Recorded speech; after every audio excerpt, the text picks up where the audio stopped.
to follow us, watch us on there. When YouTube and my computer and everything cooperates, we're on there. And so we have a wealth of things right there. But as I said, I would like to now or let you know, remind you that our church is still meeting. Good listening to Pastor Lutz here just a few minutes ago, and glad to hear that they're going to be opening their church back up. And I think a number of churches are going to do this. I mean, when you think about it, social distancing and some common sense precautions, you can go grocery shopping, you can go to church, you can go out and do a number of things. Unfortunately, I do think our governor is predisposed to not open the state up. Go out on a limb. I think he's preparing us right now to not open the state up, to announce that, we've got to delay it a little bit longer because not everybody is properly credentialed with their papers yet, which of course is going to lead into what we're going to be talking about a little bit here today. I am joined in the studio today with Michael Goldstein, and he's been on with us before, usually on our Sunday night program. We're on every Sunday night from 11 until midnight, and him and his wife Beverly have been on with us several times. Of course, she has run for Congress, U.S. Congress, and Michael is active in a number of things, including proclaiming justice to the nations. And Michael, welcome to the program today. Thank you, Pastor Al. It's really good to be with you. Well, it's good to have you with us. I miss Kim, though. she's working. Somebody's got to help pay the bills, I guess. and well, she's usually with us on Sunday. Yeah, and your wife as well. So I appreciate the fellowship whenever we can have everybody together. But I wanted to mention also, as we get going here, there's a lot going on in our country and here in our state, even on the local levels. And many of us have been touched with knowing people who either have had the coronavirus or perhaps, I know some people who have had it, some people who possibly have had it. And unfortunately, I know one lady who is currently on hospice with it. And my wife, as a hospice nurse, she has dealt with patients, and there's some facilities she can't get into because of this virus. And I don't want to downplay the seriousness and the tragic outcome in cases where people have died from this. But at the same time, now that the numbers are coming in, we know that this is really not much different than a case of the flu in terms of the numbers. 99.7% of the people who have tested positive or have had the coronavirus have survived. That's what is that, a 0.3 mortality rate, which puts it in the range of the seasonal flu. And so a lot of people are fearful, and a lot of that is because the media has made people afraid. And a lot of churches and, of course, synagogues have closed, and in many cases, rightly so, especially if you've got an elderly population, or if you're in an area where you've just got a concentrated population. I was talking with Pastor Lutz. He pastors in Lakewood, Ohio, where they have 50,000 people packed into, I believe he said, 5 square miles.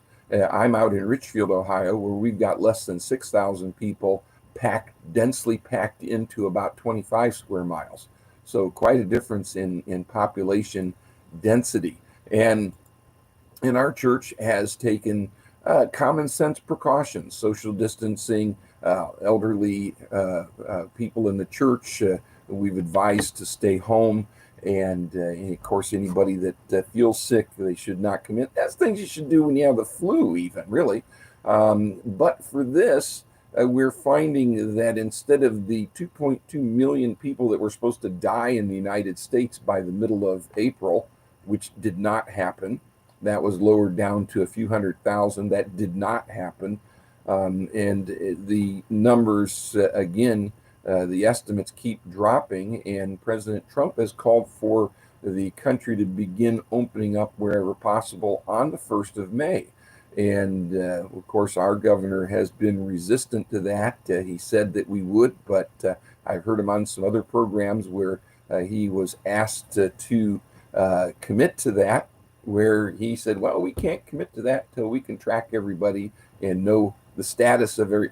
Here's the thing. My wife's an RN. I've got a biology background. I'm not a virologist or epidemiologist or anything like that. But I do know that if I get tested today and I don't have the virus, that doesn't mean next week I won't have the virus. So testing is not an end all to everything. And we need to reach the point really where they talk about herd immunity, where you develop enough people in the population with the antibodies that the virus begins to subside. And now, because we haven't gotten the huge surge, well, as I heard the governor yesterday, I think it was, well, we got to be careful. There's a second wave coming. And we've been told this before. So we're actually finding out the virus has been present in the United States at least since January. Well, Michael Goldstein, welcome to the program. I could talk, I could wax on forever. This has been a all-consuming topic for me as a pastor, in terms of keeping our church safe, and as the husband of a nurse who is out dealing with this. And she's got all her PPE stuff in the car to take with her when she goes places. And now we've got a growing movement in Ohio amongst churches. Pastor Lutz, just before us, was saying they're going to open up on May the 1st, in May, first Sunday in May. And I support them in that. That's their decision as a church. The government shouldn't force a church or a synagogue to close or open. It should be the local congregation, I think, and their leadership making the decision as they feel led of the Lord.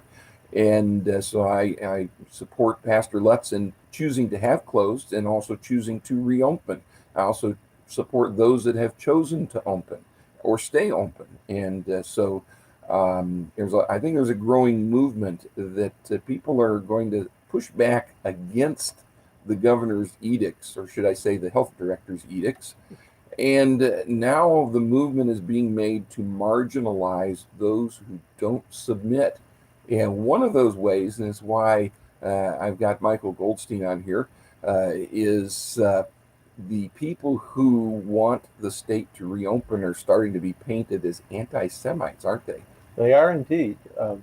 There was a big demonstration or rally at the State House last Saturday, the 18th.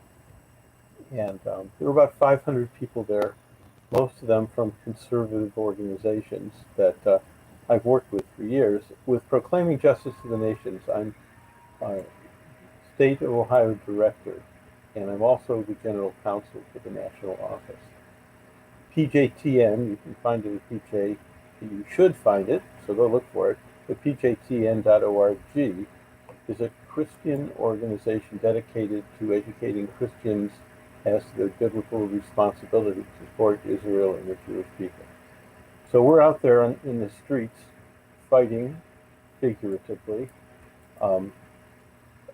against anti-Semitism, and we do it a lot of different ways. We do it with videos. We have about 4750 videos out there on the subject of the different aspects of the juxtaposition of Israel, Judaism, and Christianity. We do legislation where I've worked with the Ohio General Assembly, gotten a pro-Israel bill condemning anti-Semitism and the BDS movement, which we won't go into right now. But before I was with PJTN, and with PJTN for years, I've been working with conservative organizations in Ohio. And that's what this demonstration was in Columbus last Saturday in front of the State House. About 500 individuals from conservative organizations. 2 people came by on the fringes with anti-Semitic signs, disgusting signs, horrible signs. Mm-hmm. And one of them has been identified. I won't give you his name, but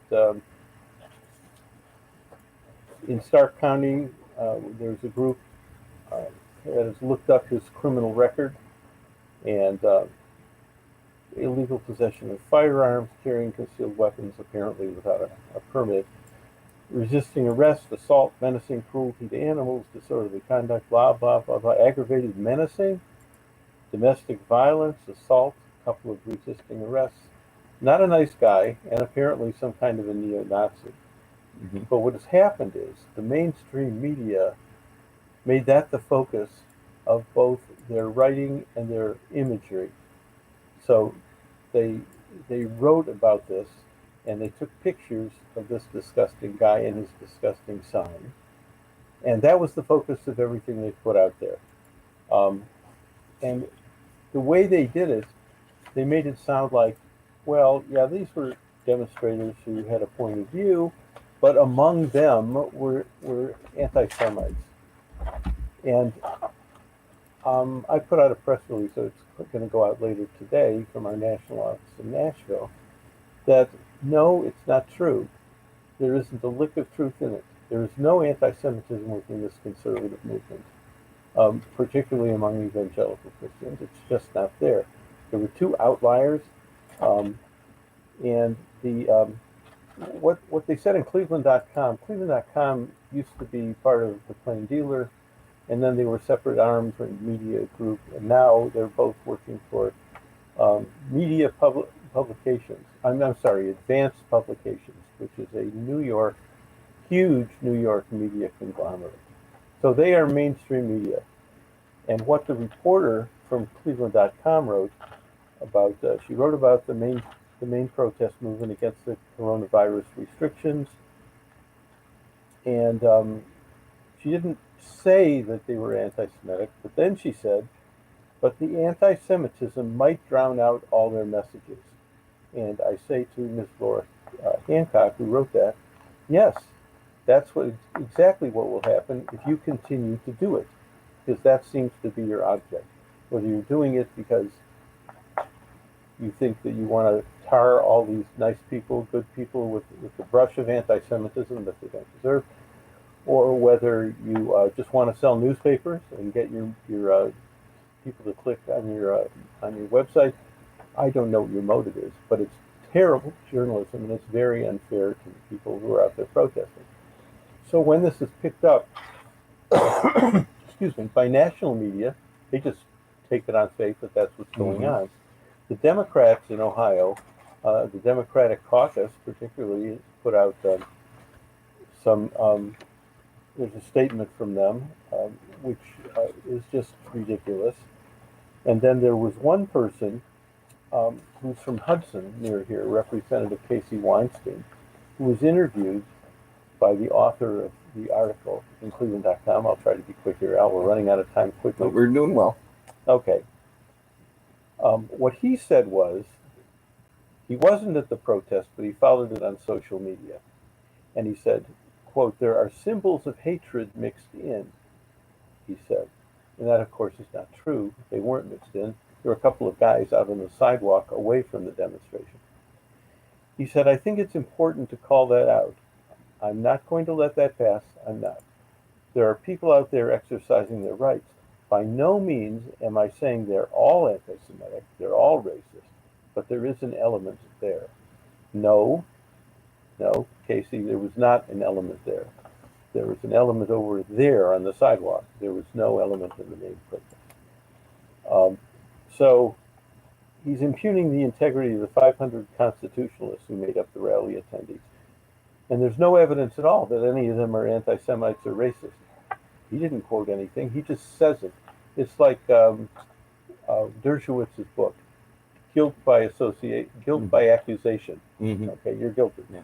And I was going to interject, too, when you think about this, the left's method of attack really hasn't changed. I mean, it's straight out of Saul Alinsky and even practiced before Saul Alinsky identified it, where you marginalize those whose message is contrary to what you want by making them look horrible, making them look bad, demonizing them, painting them as some kind of extremist that and as you were reading what Weinstein said is it implies that, well, maybe not all, maybe just 99% of them. Maybe just 499 out of the 500. Yeah, and the implication is there.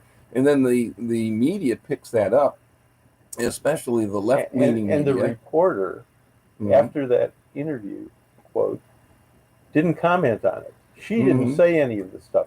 And a good journalist would have done that. Yeah. And so now this gets into the national media. And I'm pretty vocal on social media in regards for my desire to see Ohio and America open back up. And in my publishing various articles, links to articles showing where this whole thing has not been near as bad as it's been projected to be, and the danger to our liberties that we have. And I've had some people push back using these same tactics. In fact, I had somebody send me a picture of those, not the particular ones that you're talking about in the article, but of some of the protesters, and the picture that wasn't that one. It was some people look with angry faces and everything. Oh. And just, I don't even know that it was Ohio. I think it was the one in Lansing, Michigan. They had quite a thing up there, because if we think our governor's edicts are bad, go north to Michigan. That's where I went to school. Yeah, it's incredible. In fact, I had a thing from Facebook, saying that I was publishing misleading information because I put an article on there that talked about the governor of Michigan banning the sale of seeds and gardening supplies. And how can that be, even though people in Michigan, including state representatives, are tweeting about it, and the media in Michigan is writing about it, but their fact checkers in Pennsylvania, they knew better, because they're right on the scene. But this picture that was sent to me when I was talking supportive of people who are demonstrating outside the state capitals, they sent me a picture of some of the angriest looking people they could find. And they said, "So this is the kind of people you're supporting?" And that's maybe not. Those are your fans. I guess, but that's not quite as bad as the charges of anti-Semitism. Oh, but terrible. When you look at it, good people are being tarred and feathered over this. For instance, State Senator Andy Brenner. Yes, you talked about him on Bob France on our sister station. I did on 1420. Andy Brenner's wife had a Facebook post, and she compared. She's upset about the lack of constitutionality and the government overreach that's going on, and she said, particularly about where the health director that Bob refers to as Dr. Labcoat, I think. Yeah, Dr. Labcoat, Amy. Once thought it would be the most wonderful thing for everybody to carry a certificate that they're virus free, so they can be allowed into places. And she just compared it to the Nazis, saying, "Let me see your papers." Your papers, please. So it's the authoritarianism that she was complaining about. Now, Andy Brenner, I've worked with Andy Brenner, and if you look at his posts, you'll see that one of our people, Kathy Johnson, put a very nice message on there. I commend you to it. We've worked with him on a bill specifically about anti-Semitism, and he hates anti-Semitism. Yeah. The people who are accusing him of anti-Semitism they haven't read what he said, or they don't care what he said. They just don't like it. I just want to make one little comment here about the headline on the Cleveland.com thing. It says, "Some Ohio coronavirus protesters using anti-Semitic symbolism." There's now one shred of evidence that these two guys who are Nazis, apparently Nazis, were coronavirus demonstrators at all. They just showed up to spew their anti-Semitic hatred at the coronavirus protest meeting. So from the headline on down, the entire article removes the focus from where it's supposed to be on what the protesters' message was, which is, we want the state reopened for business, and we want our individual rights to be restored. And instead, they're focusing on this other thing, which is nonsense. Although, I mean, there is plenty of anti-Semitism in Ohio. Most of it on the college campuses. Although, as you'll see if you go on our website at pjtn.org, it's already infiltrated our entire K-12 education system, and we're working to get that changed. Well, and think about it. It's in New York City. Mayor De Blasio threatened churches and synagogues that if they met, contrary to his edicts, that he would not only shut them down, but he would close their buildings permanently. Did you hear him say anything about mosques with that? No, I read an article where mosques were meeting in New York City. I read that this morning. So Yeah, but the church across the street is shuttered. yeah, so that's both anti-Semitism and anti-Christian And it's also government recognition of religion. of the Muslims. So why is Islam become the favored, protected religion of the left in this country? I know we don't have time to go into that in the last couple of minutes, but a matter of convenience. As many of your listeners will know, the Act for America Cleveland chapter Mhm. is no longer part of Act for America. They voluntarily decided to go their own way, and they can get as political as they want now. And the new name is the Red Green Axis Exposed. Mhm. Red being the communists, green Right. being the jihadists, and they're working together. As soon as as soon as they get rid of the rest of us, they'll start killing Fight each with other. themselves, yes. But they're finding it a marriage of convenience. We had our own during World War II with the Soviet Union. Mhm. We didn't like them, but they Yeah. needed us and we needed them. And then once the Nazi and the Axis powers were defeated, we had the Cold War. But we refused to disarm after this war. Yeah. That Well, war. here's an interesting thing: when you look at the communists and I'd rather not, socialists, thank you. yeah, and the Islamists, both of them are statist philosophies, I guess, if you want to put it that way, because both of them, the individual needs to be subordinate to the state. Because Islam, of course, is more than just a religion; it's a way of life. It's a political system. It's an economic system. Much more than it is a religion. Yeah, and so both of them, both communism and Islam, cannot have any competing deity, so to speak. The state has to be the deity. Well, not according to Islam, but Yeah, I that's know, okay. but They'll go but you know what I along for mean a while. in terms of the supreme. Maybe put that supreme authority on earth. It is a supremacist. Yeah, religion. because the Islamic State is the representative of Allah on earth, whereas the communist state, of course, would be the representative of man, and everything. But anyway, what I'm getting at is they have common goals. Anybody that stands up for individual rights, anybody that stands up for freedom, personal freedom, is a threat and has to be squashed. Michael Goldstein, I'm thankful you're on with us today. We're quickly running out of time. We got less than 10 seconds left. Thanks so much for being with us, and check us out online and join us at church. God bless.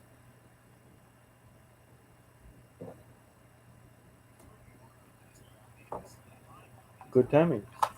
This is still broadcasting on Facebook Live, and I have Amy Acton's quote here. We would love in some countries they're looking at certificates to say you're immune and therefore able to go about your business. It would be a dream if we were able to get something like that, meaning here in Ohio. It's pretty much a nightmare. Yeah. Because it'll be abused. It reminds me, we're old enough to have read 1950s science fiction where the government would inject you with a little chip that would keep track of you and everything you're thinking and everything every place you're going, certainly. I'm going to move this around here briefly. Hopefully I don't lose my connection. By the way, Israel has been doing this for quite a while. Here, we can lean over there and wave. There's Michael.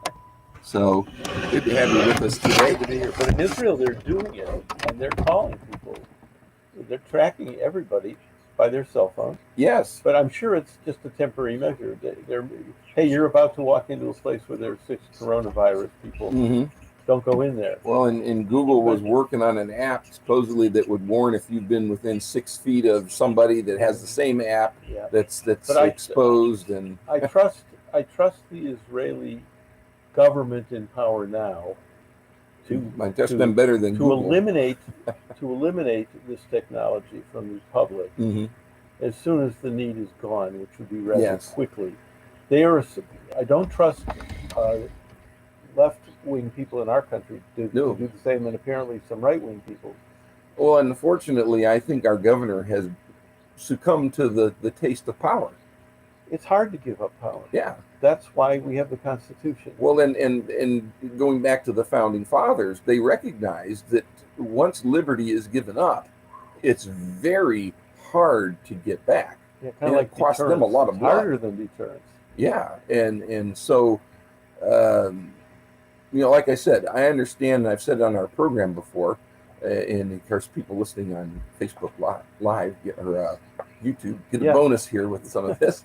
Is that a bonus? Seeing more of you? Yeah. Well, I get to see me because it's hard for me to move the thing around without losing our connection. I had my 5 seconds of fame. Yeah, but I've said before, I would not want to be the guy that's standing in the door of the church when there's a storm surge coming in at 20, 30 feet because there's a hurricane, and they say you've got to evacuate. This is a mandatory evacuation. I'm not going to stand in the door and say, no, he's going to tell me to cancel my church service. In Samoa, we actually, the church we started was right across the street from the ocean, the Pacific Ocean. And we had a tsunami alert one time. Feet got wet. Well, it came in about an inch or two. I don't know how you measure an extra inch or two in the waves. The waves are coming in constantly. How you know it was an inch or two tsunami? After we left, they did have a large one that actually devastated the building we originally met in. When you are standing on the beach and you see the water receding fairly quickly, yes, and there's a lot more of the ocean bottom showing. Yes, the tsunami it's about to come back. Yes, much higher. But and it was an interesting thing. Had we had church and they issued a tsunami warning, we would have evacuated because we were right across the street. Sure. And like I said, a few years after we were gone, they had a tsunami that came in and it devastated parts of the island. I saw pictures and everything. Know people who had damages from a result of that.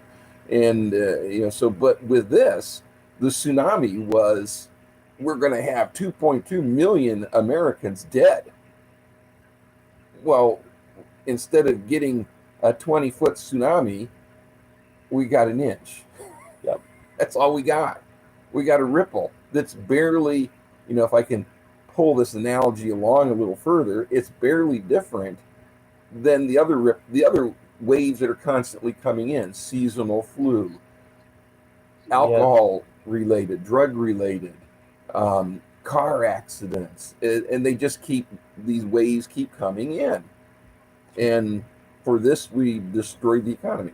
By the way, if you listen to me on Bob France? Yes.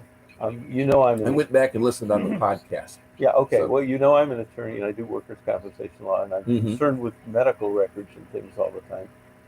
And it occurred to me, and I just off the cuff said it on the show, that requiring somebody to show a medical certificate to get into a building is probably a violation of HIPAA. Yes, before the HIPAA thing came in, as a pastor, excuse me, I could pick up my phone and I could call the hospital and say, "Can I speak to a nurse about so and so a patient?" And they'd give me everything I wanted to know. And then now with HIPAA, they won't even let my wife know as a nurse unless she goes through the hoops. There are still problems with medical records. I remember I filed, I had a medical release from the claimant, so I represented the employer, and I just wanted to get the medical records about both shoulders because one was alleged to be hurt. That's fine. And sent it to the hospital, give me the records for both shoulders, and they had some $5 an hour clerk pulling medical records, and they sent me all the medical records, the gynecological records, just horrible stuff. Oh, yeah. So I called the attorney on the other side. I said, listen, I got this stuff, and I'm not going to file it like I'm required to with the Industrial Commission. You want it, you can have it from me. And if you want me to be a witness at your client's lawsuit against the hospital for unauthorized disclosure of the records, I will be happy to do that. But because the hospitals, maybe they're usually more careful, but sometimes they're not. Yeah, well. But anyway, I for the government to be saying you have to disclose to us one of your medical records, they'd have to pass some legislation doing something about HIPAA. You would think they'd have to pass some legislation to do half the things they're doing, but they're They're just doing it, and then they're I know that. marginalizing everybody that is saying, "Wait a minute, we have this thing called the Constitution." And as I said on my program, I think last Sunday night, I said, whether or not the Constitution says it, these are inalienable rights, which means they weren't granted to us by the government. Yeah, but that's what Chief We Justice just Taney said, recognize it. and Lincoln ran right over him. Yeah. Well, it's hard when you think about yeah, it. but we still have a Constitution right now, and I think we do. I think somebody needs to file a few suits. There's been a few. Maurice, I can't remember the name of the public interest attorney in Columbus, a brilliant man, filed a lawsuit on behalf of, I believe, a nail salon. Mm-hmm. We'll see what happens. I heard a lady who was a hairdresser. And she had a salon, and she said that I see these people, politicians, and she says they're getting their hair done, yes. They're getting their makeup done. That's right. She says, so why is the person doing theirs essential and I'm not? She said, because the politicians are essential and you're not. Exactly. Well, like Governor Cuomo said to the reporter the other about day. His brother. No, when she said, well, there's people who want to work, they need to work, they're running out of money. He said, if they want a job, they can get an essential job. Tell them to go out and get an essential job, and then they can work. That's about as anti-American. That's straight out of the Politburo, isn't it? It's like listening. Is he the commissar of New York now? Has he gone from governor to commissar? And again, we have to look back at our founders and why they wrote the Constitution the way they did, because they knew that men and women are fallible, and people love power. Oh yeah, and we have to protect ourselves. Well, and that's why. We didn't announce it on the radio. I meant to just do it on Facebook Live. Yeah, there is another rally this Saturday tomorrow at 1 o'clock. At 1 o'clock in Columbus, the west side of the Capitol building, I believe. That's right, facing High Street, with the Rife House Office building across the street. Yeah, and I will not be able to attend it. I'm not going to be able to make it myself for physical reasons. I will. I hope to see some of it online. They asked me to lead the pledge, and I can't go there to do it. Yeah, but no, I'm sure there's some of your listeners who were at the one last Saturday, and if they think I was wrong about what I said, they should let you know. But I don't think I was. Yeah. Well, from what I saw online, I don't think you were wrong either. But again, from what I personally have experienced online, the people who don't agree with us are trying to make us out like we're some extremist, out of touch with science. And for those who follow Ben Shapiro, his rules for debating a leftist.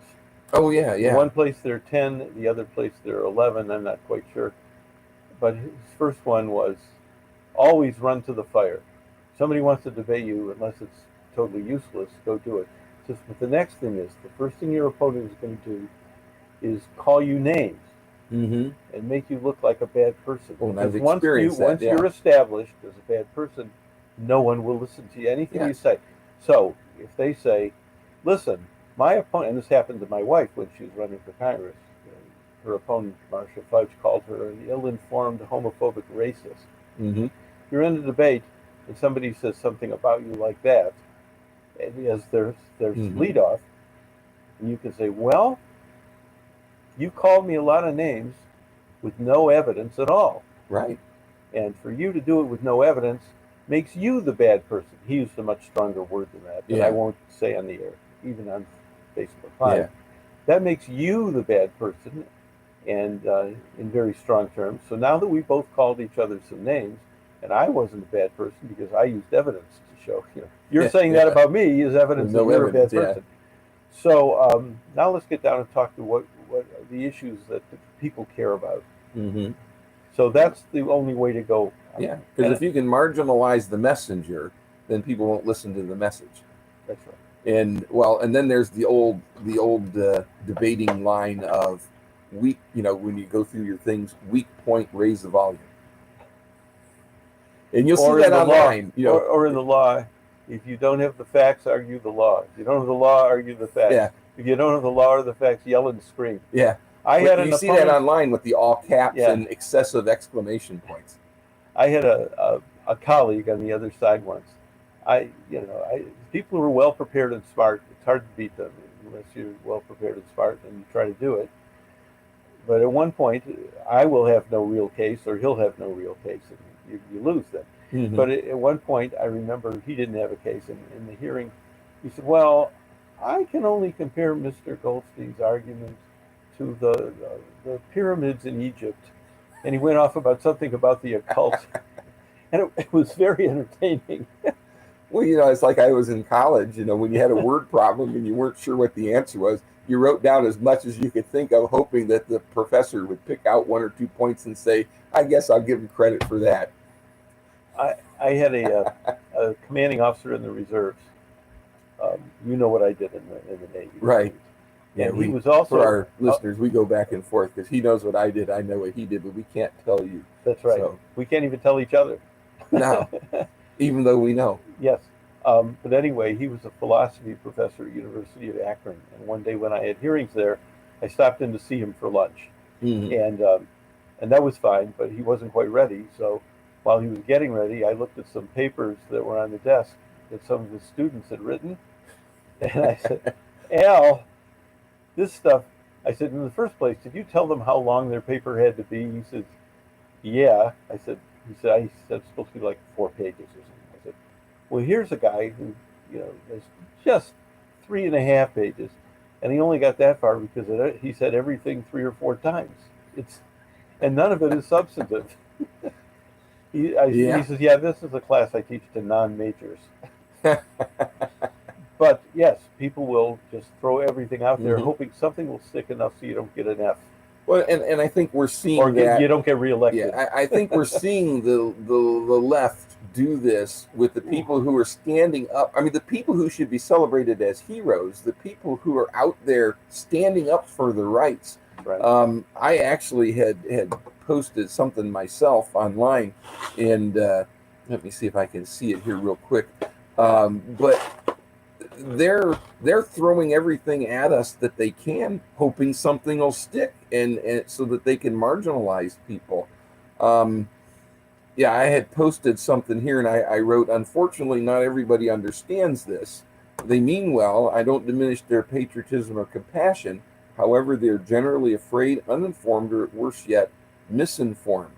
Although they may lash out with insults and emotional rants at those who try to warn them or open their eyes, they are not the real enemy. They are victims of the real enemy. The real enemy seeks to use the current COVID-19 pandemic to steal our freedoms, destroy our way of life, and subvert the Constitution. Consequently, those of us who do understand must continue to sound the alarm, shake off the personal attacks and insinuations, stay in the battle, and pray for those who don't. Because the effort's to wear us down. Yes. Knock down the peg that stands up. I'm glad you wrote that. But here's one of our basic psychological problems on our side. We just can't believe in our heart of hearts that anybody would want to destroy the freedoms of this country. That Americans. Yeah. But see, I believe that. It's just hard to. I mean, we're still out there fighting, and by me, everything is a fight now, because anti-Semitism is growing everywhere, and I punch back. Yeah, and see, I see people, and again, this gets back to what we can't talk about, but what we did when we were in the military. I saw this stuff, and it left lasting impressions on me. And I believe there are people in American politics, I believe there are people in the American media who fundamentally want to not just change this country, as President Obama said, they want to destroy this country and take away our constitutional rights. I believe there are people in there, that is their main goal. I believe that. Yeah. But I find it hard to believe that they really want to. No, I don't have any hard trouble believing it, because when you see what happened during the Cold War. It's never been this good anywhere in history, any time in history and anywhere in the world. It kind of goes back to my thing. If I had the ability to get a ghostwriter who could write all this for me, I would have a book published. Everything you need to know about politics, or I need to know about politics, I learned on the playground growing up. Okay. Because there was always some kids on the playground that no matter what you were doing, you and your friends over here, just yourself, minding your own business, there were always some kids on the playground that if you weren't doing what they wanted you to do, they made your life miserable. It didn't matter what you were doing if it wasn't what they wanted you to do. And I said they grew up to become politicians. Yeah, I was going to say they're now in Congress. You know what the cowboy comedian Will Rogers said on stage once. I think you can get it on film from the 1920s, I think. 20s and 30s. And he's doing his lariat act. Yeah. He says, "No one's person or property is safe while the legislature is in session." I believe he's the same guy who also said, "I always vote for the worst person on the ballot," and the reason is, why would I want to ruin a good person? Well, you know, when Bev, my wife, was running for Congress, some people said to her, "Why do you want to do this? It's broken. It's horrible. Why would you want to go there?" And she said, "I have ideas. Mm-hmm. I have a platform, and somebody's got to get there and do this because the people are hurting." Hers is an inner city district. Yeah, that was really hurting and is still hurting. Still hurting under the people. And Marcia Fudge has not done much about it. But see, that's the thing. She doesn't even know about it. Yeah, unless people are willing to talk about ill-informed. Yeah, she never goes there. Yeah, but unless people are willing to stand up, take a stand, and advocate for those who don't even know they need to be advocated for yet, and even complain when you advocate on their behalf. They don't understand, but that's where I think those of us who do, it's our responsibility to take the stand, to get, well, what was it, Teddy Roosevelt, the man in the arena? Yes, that's right. But now you're sounding like Tucker Carlson. Tucker Carlson at heart is an elitist, but he thinks it's his job to look out for the little guy, and he says that's those of us who were born, in stable families, and we had money, and we went to good schools.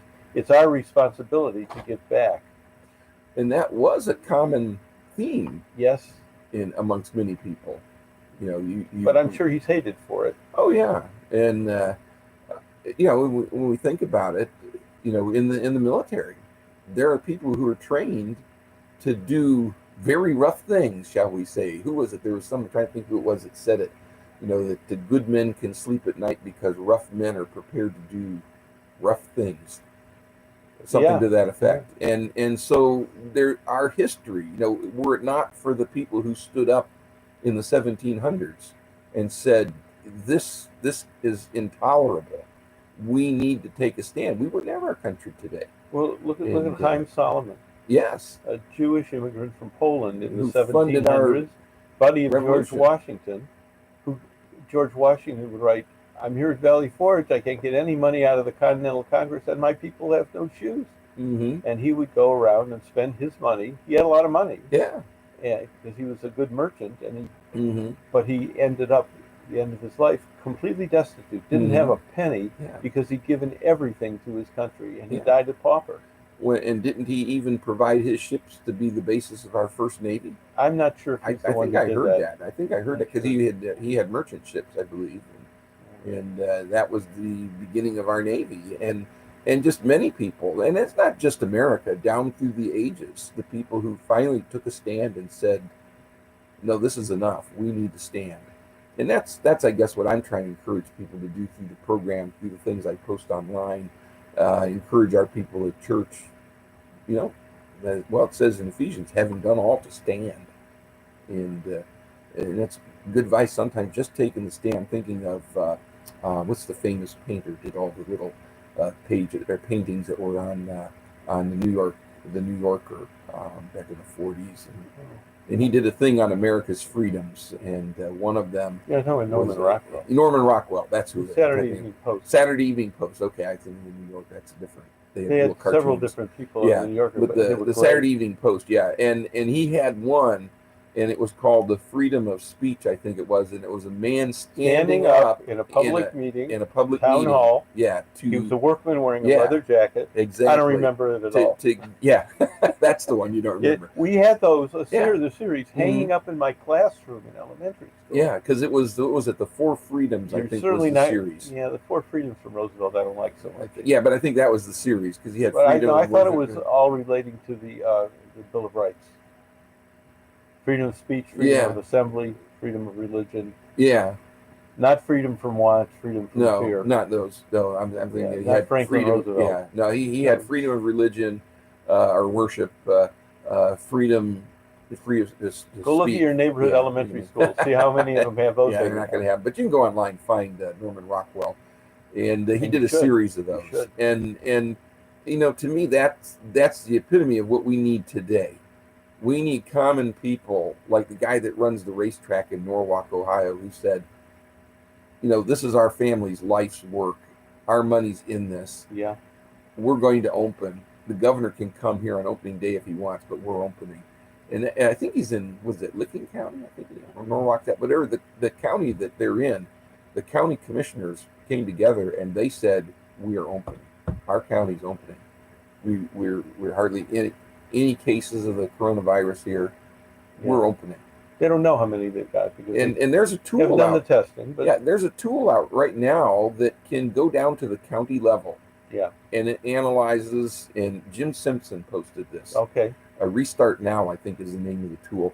And it goes down to the county level and analyzes the number of people supposedly infected, hospitalized, dying, the increase in suicides, the increase in abuse, all kinds of things that it evaluates. And it tells you whether you would be better to open or hold on a little longer. And I posted that and somebody said, oh, that's not science.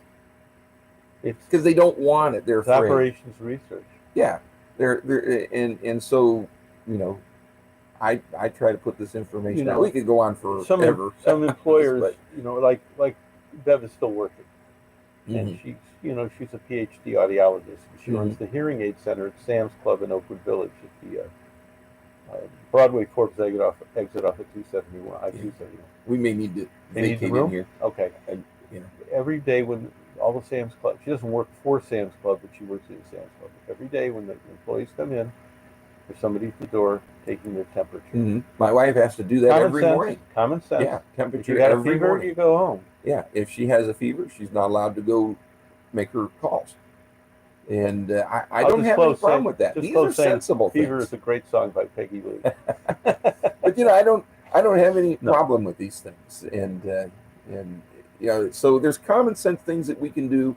The idea that we're going to be staying in our homes until 2003 or 2023 or something is ridiculous. There are 18 months on the short end and all this kind of stuff. And the idea that we're going to keep kids indoors, out of the parks and stuff through the summer, this is ridiculous. But I do want to say that having your kids at home, even though it's a hardship now, gives you a fabulous chance to homeschool them. And there's a conference at Harvard where the educators are getting together to figure out how they're going to undo all the damage the parents are doing by indoctrinating their kids. Because I read some things too where they're worried that the kids are not getting proper indoctrination. And if you look at people like Alex Newman, who lectures about this and did so at the Cuyahoga Valley Republican Club. He's with the New American. He said, the public schools are gone. If you don't want your kids to be indoctrinated into being communists, you've got to pull them out and homeschool. Yeah. Because many of the private schools are following the public school curricula. Well, maybe that's our way out of this whole shutdown thing. They'll be so worried that they're not able to indoctrinate our kids well enough that they'll say, we've got to end the shutdown. And the teachers, I don't know if the teachers are getting paid. Well, I know the Revere school system where I'm at, they're doing a online stuff. The teachers are actually providing coursework and everything. And of course, the Revere system, we're out basically Richfield and Bath. It's not like we're in the inner city or something. It's a Bath especially. And thank you all for voting for my wife who won those districts. Yes, she did. So I appreciate that. But But anyway, we'll have to close right here, even on our Okay. Facebook thing, because we got to abandon the studio here. Our problem is And, you and I never get but- enough chance to talk to each other. But I mean, again, Well, this is for you. Oh, Deb thank wanted you. me to make sure you had that. And for our listeners, again, look out some of this information. I'm posting it. Other people are posting it. And we don't need to be just rolling over for fear and not questioning, just accepting everything that's blindly said by our governor and other officials. We need to question authority, and we need to think, and we need to evaluate, is what we're doing becoming more dangerous than the virus itself? In other words, is the cure becoming worse than the disease? And I think we've passed that point personally. The cure itself is causing other diseases. Exactly, that are worse. And when Okay. somebody dies as a result of social isolation and all, I heard one guy that does podcasts, he has two people, one a week or two ago jumped off a building, and another one just this past week hung himself, all because of this. Maybe. No, in this case, what he's talking about is true, and so the suicide rates are up. Correlation doesn't mean causation. But in this You gotta case, be careful, 'cause yeah. But I think in this case it is true with these two. But suicide is up tremendously all over the country, and even in other countries. We're going to continue. I was ending here, so God bless. Thanks for watching, Al. and thank you, I'll Michael, come back for being with anytime us. you want. All righty. You know, I wear about 5 different hats, so I can talk about other things. Yeah. But PJTN